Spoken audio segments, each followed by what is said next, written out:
الحمد لله وحده والصلاة والسلام على من لا نبي بعده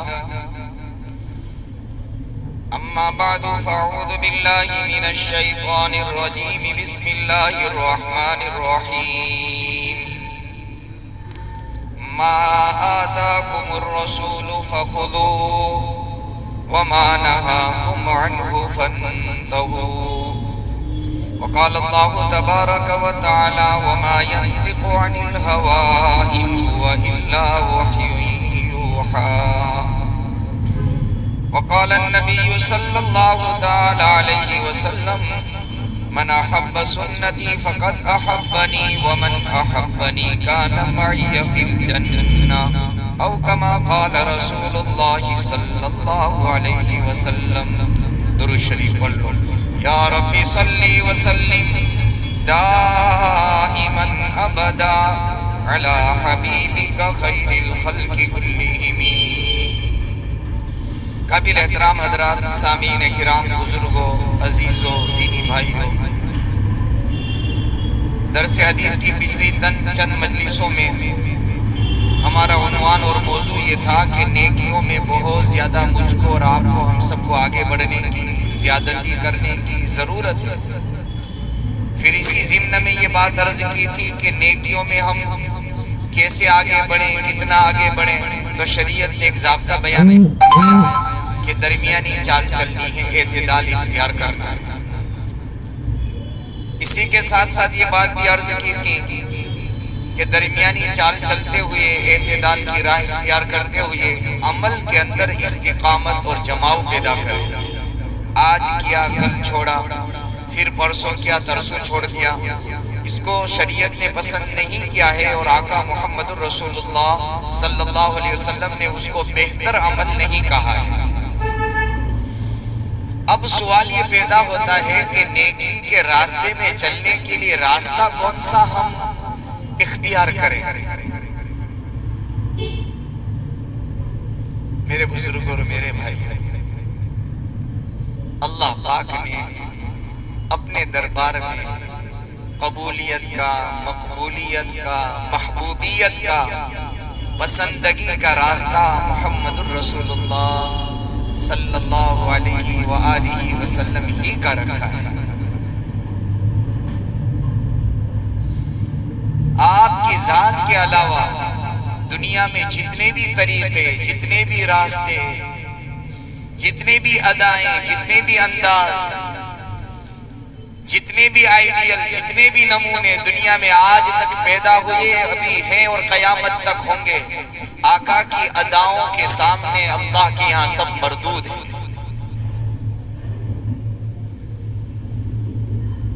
ایک موقع سے سیدنا عمر بن خطاب رضی اللہ تعالیٰ تشریف لے جا رہے تھے کہ ایک یہودی تورات کی تعلیم کر رہا تھا، تورات کتاب پڑھ رہا تھا جو اللہ نے اتاری،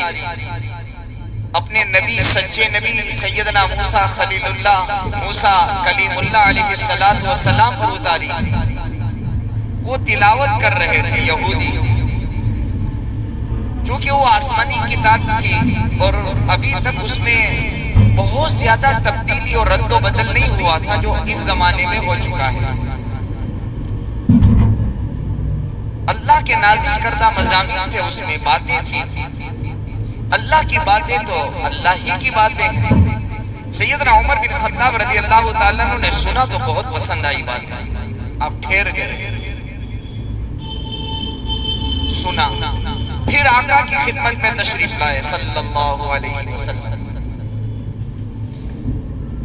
تو سیدنا عمر بن خطاب رضی اللہ تعالیٰ کی زبان مبارک سے نکلا کہ آج تو فلاں یہودی تورات پڑھ رہا تھا، اس میں اچھی اچھی باتیں تھیں. یہ سننا تھا کہ میرے محبوب صلی اللہ علیہ وسلم کا چہرہ غصے سے متغیر ہو گیا، سرخ ہو گیا، لالاس آ گئی. کیا فرمایا کہ عمر، ایمان لانے کے بعد، نبی کی اطاعت، نبی کا اتباع، نبی کی غلامی اختیار کرنے کے بعد عمر تورات کی بات کرتا ہے. سن عمر، اگر آج جس پر اللہ تعالیٰ نے یہ کتاب اتاری، یعنی سیدنا موسیٰ کلیم اللہ علیہ السلام بھی روئے زمین پر زندہ ہوتے، بقید حیات ہوتے، تو یہ عمر سن لے موسیٰ کو بھی محمد الرسول اللہ کی بات ماننی پڑی صلی اللہ علیہ وسلم، آپ کا اتباع کرنا پڑتا، آپ کے نقش قدم پر چلنا پڑتا، آپ کا چہرہ بدل گیا، غصہ آ گیا۔ تو میں عرض یہ کر رہا تھا، اسی لیے تو عیسیٰ علیہ السلام دوبارہ دنیا میں آئیں گے، ہمارا ایمان ہے، ہمارا عقیدہ ہے، صحیح صاف سچی حدیثوں میں پیارے آقا محمد الرسول اللہ صلی اللہ علیہ وسلم نے بیان فرما دیا ہے۔ کیسا بیان فرمایا؟ اللہ اکبر کبیرہ، کہ میرا کوئی امتی دھوکہ نہ کھا جائے، میرا امتی کسی جھانسے میں نہ آ جائے، کسی مغالطے میں نہ پڑ جائے۔ آپ نے جگہ بتائی، کیفیت بتائی، حیت بتائی، اس طرح آئیں گے، ایسے آئیں گے، یہ حیت ہوگی، کہاں کس جگہ اتریں گے، کیسے اتریں گے، ساری تفصیل آپ نے بیان فرمائی، تاکہ کوئی جھوٹا دنیا میں مسیح ابن مریم کا دعویٰ کرنے والا دنیا میں دعویٰ کر کے مسلمانوں کو دھوکہ نہ دے۔ میرے بزرگوں، میرے بھائی، بہت چوکنا رہنے کی ضرورت ہے۔ آپ کہیں گے کہ ہم کو تو سب کو پتا ہے، ہم تو مانتے ہیں، اس میں کیا ہوا؟ ایسا تو کچھ نہیں ہے۔ میں کرنٹ میسیج آپ کے سامنے پیش کرنا چاہتا ہوں۔ آج میرا عنوان تو کچھ اور ہے، لیکن چونکہ بات یاد آ گئی، بڑی قیمتی اور ضرورت کی ہے، اس لیے آپ کی خدمت میں عرض کر دیتا ہوں۔ اس وقت دنیا کے اندر، بلکہ اس وقت ہندوستان کے اندر، دنیا نہیں ہندوستان کے اندر بہت بڑا فتنہ بپا ہوا ہے۔ اس کا دعویٰ ہے کہ جو عیسیٰ علیہ السلام آنے والے تھے، اللہ نے مجھے عیسیٰ مسیح بنا کر دنیا پہ بھیجا ہے۔ پچھلے دنوں بڑا ہنگامہ ہوا ہے، اور جگہ جگہ پر اس کے فالوور، ان کے ماننے والے، ان کے پیچھے اندھی عقیدت رکھنے والے، اندھے ہو کر چلنے والے ایسا مان رہے ہیں کہ جو حدیث پاک میں عیسیٰ کے آنے کی اللہ کے حبیب محمد الرسول اللہ صلی اللہ علیہ وسلم نے خبر دی ہے، وہ عیسیٰ آ گئے ہیں۔ ایک آدمی ہے، ان کا نام ہے شکیل بن حنیف، بہار کا رہنے والا ہے۔ اس کے حالات انشاءاللہ اگلے جمعہ میں، معاف کرنا اگلی بھول کے اندر اس لیے عرض کر دوں گا کہ کہیں ہم دھوکہ نہ کھا جائیں۔ یہی لباس ان کا ہوتا ہے، شرعی لباس ان کے ماننے والوں کا، 5 وقتہ نمازوں کے پابند تو پابند، لیکن صف اولا پہلی صف میں کھڑے رہنے والے۔ آپ ان کا حلیہ کبھی واٹس ایپ میں آپ کو میں ڈالوں گا، آپ ان کا حلیہ دیکھیں گے، آپ حیران ہو جائیں گے کہ یہ کیسے اندھے ہو گئے کہ اس کو عیسیٰ علیہ السلام مسیح ابن مریم مان رہے ہیں، حالانکہ وہی عیسیٰ آئیں گے جو آسمانوں پر اس وقت زندہ ہے۔ عیسیٰ علیہ السلام کی شکل میں کوئی اور نہیں آئے گا، وہی عیسیٰ آئیں گے جو بنی اسرائیل کے نبی تھے۔ اس کی شکل والا یا اس کا اوتار ہی کہتے ہیں گجراتی میں، اوتار کوئی نہیں آئے گا، حقیقت میں آپ علیہ السلام ہی دنیا میں تشریف لائیں۔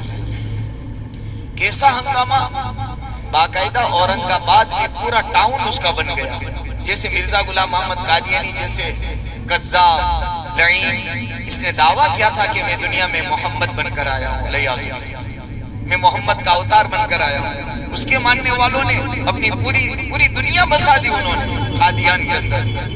بلکہ ابھی ہمارے بڑے عالم دین آئے تھے ایک پروگرام میں مانگرول میں، یہ موضوع اگرچہ بعد میں رہ جائے گا، قیمتی بات عرض کرنا ضروری ہے، تو پہلے اس کی بات کر دوں۔ قادیان، مرزا غلام محمد قادیانی جہاں اس نے نبوت کا دعویٰ کیا، تو الحمدللہ کسی زمانے میں جب میں یوپی سہارنپور کے اندر خدمت انجام دے رہا تھا، اس علاقے میں جگہ جگہ چھوٹے چھوٹے